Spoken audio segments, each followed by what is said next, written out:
નમસ્કાર દર્શક મિત્રો, હું શીતલ મહેતા ન્યૂઝ ઓફ કચ્છમાં આપનું સ્વાગત છે। જોઈએ આજના સમાચાર। લોડાઈમાં ફાઇનલી આરોગ્ય વિભાગના જણાવ્યા પ્રમાણે 74 લોકોને ફૂડ પોઈઝનિંગ થયેલ। કોલેરાના કોઈ ચિહ્ન નથી।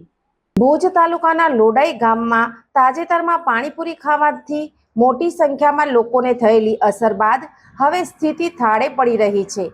આરોગ્ય વિભાગ દ્વારા લેવામાં આવેલા સેમ્પલ્સના રિપોર્ટ આવી ગયા છે, જેમાં કોલેરા જેવી કોઈ ગંભીર બીમારી ન હોવાનું સ્પષ્ટ થયું છે। લેબ ટેસ્ટિંગમાં આ તમામ લોકોને ખોરાકની ઝેરી અસરથી બીમારી થઈ હોવાનું સામે આવ્યું છે। ઘટનાની ગંભીરતાને જોતા આરોગ્ય વિભાગ તત્કાલ હરકતમાં આવ્યું હતું અને સમગ્ર ગામમાં કુલ 3800 લોકોનું સઘન સર્વે હાથ ધર્યું હતું। આ દરમિયાન 6 દર્દીઓના સ્ટૂલ સેમ્પલ લઈ લેબમાં મોકલવામાં આવ્યા હતા। આરોગ્ય વિભાગના જિલ્લા રોગચાળા નિયંત્રણ અધિકારી કેશવકુમારના જણાવ્યા અનુસાર રિપોર્ટમાં કોઈ જોખમી બેક્ટેરિયા મળ્યા નથી। જે લોકો બીમાર થયા હતા તેમને ખોરાકની ઝેરી અસર થઈ હતી।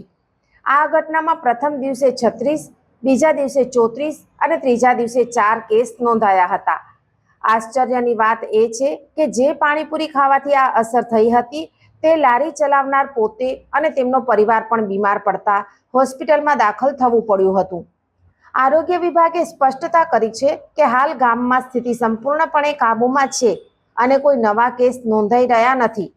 દૂષિત ખોરાક અથવા પાણીના કારણે આ સમસ્યા સર્જાઈ હોવાનું પ્રાથમિક તબક્કે જણાઈ રહ્યું છે, પરંતુ કોલેરાની આશંકા દૂર થતા વહીવટી તંત્રએ હાશકારો અનુભવ્યો છે।